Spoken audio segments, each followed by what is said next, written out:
জানতে চাই তার জীবনের গল্প। আসসালামু আলাইকুম আপু, কেমন আছো? ওয়ালাইকুম সালাম, ভালো আছি। আপনি কেমন আছেন? আলহামদুলিল্লাহ ভালো আছি। তোমার নাম কি আপু?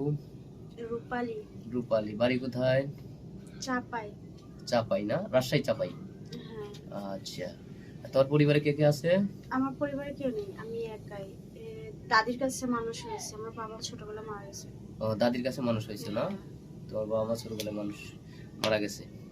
আহ, আচ্ছা, এখন আমাদের ক্যামেরার সামনে আসার মূল কারণ কি? সাহায্য সহায়তার জন্য, না কোনো ভালো মানুষের সন্ধান, বিয়ে শাদী করবে এরকম কিছু?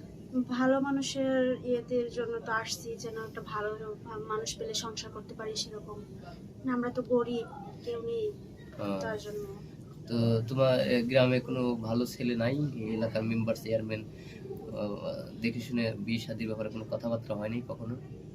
না, এরকম কেউ নেই। গার্জেন থাকলে সেটা হইব, গার্জেন নাই দেখি তো এরকম আজকে আপনাদের এর ভিতরে আসছি। আসার মূলত হচ্ছে গিয়ে যে আমি যেন ভালো একটা হাজবেন্ড পাই বা সংসার করতে পারি সারা জীবন। ওরকম একটা হাজবেন্ড পেলে ভালো হতো। সবাই, সব মেয়েই চায় যে একজন ভালো স্বামী সংসার করুক, ঠিক আছে। আবার সব ছেলেই চায় একজন ভালো বউ পায়। তো গ্রামে তো মনে করুন তোমাদের ওখানে কি যৌতুক প্রথা বেশি চলে নাকি? হ্যাঁ, এরকমটাই চলে। যৌতুক ছাড়া বিয়ে শাদী হয় না? না। দেখতে শুনতে খুব সুন্দর। তোমার মতো মেয়েকে যৌতুক ছাড়া যে কোনো ছেলে বিয়ে করবে, ঠিক আছে। আমি বিয়ে না করলে আমি প্রস্তাব দিতাম, কিন্তু যেহেতু আমার বউ আছে এখন তো সম্ভব না, এত সুন্দর একটা মেয়ে।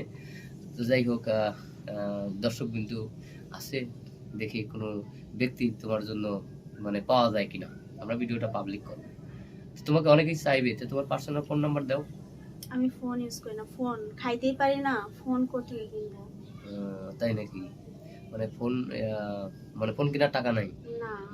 আহ, এখন কি এই সমস্ত কথা কেউ বিশ্বাস করে? আহ, একটা ফকিরেরই তো একটা ফোন আছে। থাকে ঠিক আছে, কিন্তু আমি তো কোনো কাজ টাজ করতে পারি না, দাদির কাছে মানুষ হয়েছি, তাহলে আমি ফোন কিনবো কি দিয়ে? ফকিরি করে ফোন থাকা স্বাভাবিক, কারণ ফকিরি তো ভালোটা ইনকাম করে, তুমি তার ভিক্ষা করতে পারবে না নাকি? সরি, কিছু মনে করো না, তোমার সাথে মজা করলাম, কারণ তুমি হয়তো একজন অসহায় মানুষ। কষ্ট নিও না, হ্যাঁ। আমরা চেষ্টা করবো, ঠিক আছে। তো যাই হোক, এখন মনে করো যে অনেকে দেশ বিদেশ প্রবাসী ভাইরে আছে, অনেকের দ্বারা বয়স বেশি হয়েছে, যে 35-40, এমন কোনো ব্যক্তি হয়তো মানুষ ভালো, যে তোমাকে চায় বা বিয়ে করতে চায়, তো তুমি কি রাজি আছো? হ্যাঁ, আমি রাজি আছি, কিন্তু ভালো হতে হবে। ভালো হতে হবে, হ্যাঁ। মনের দিক দিয়ে ভালো হতে হবে, কেয়ারফুল হতে হবে, হ্যাঁ। এই তো। তাছাড়াও তোমার একটা স্বপ্ন আছে না, যে তুমি এত সুন্দর একটা মেয়ে, একটা স্মার্ট ছেলে তোমার প্রয়োজন নাই? যে আমি সুন্দর মানুষ, আমি একটা স্মার্ট ছেলে চাই, একটু লম্বা চূড়া চাই, সুন্দর চাই, এরকম কিছু ডিমান্ড না, আছে? না, না, না, স্মার্ট ছেলেদের প্রতি মানে ওইসব ছেলেরা কখনো বউদের মন বোঝে না, বাট কথা হচ্ছে যে ছেলেরা রূপ দিয়ে কখনো কিছু হয় না। আচ্ছা, আমি চাচ্ছি যে আমার হাজবেন্ড হবে সে যেমনই থাকুক, শুধু আমাকে কেয়ারফুল করবে, মানে আমাকে কেয়ার করবে, লাভ করবে, এটাই। ভালোভাবে যেন আমি মৃত্যুর আগ পর্যন্ত সংসার করতে পারি। Thank you. আর স্মার্ট ছেলেরা তো ওরা তো মানুষকে ঠকায়, মানে মেয়েদের জীবন নিয়ে খেলা করে। তো আমি সেরকম চাই না। ধন্যবাদ।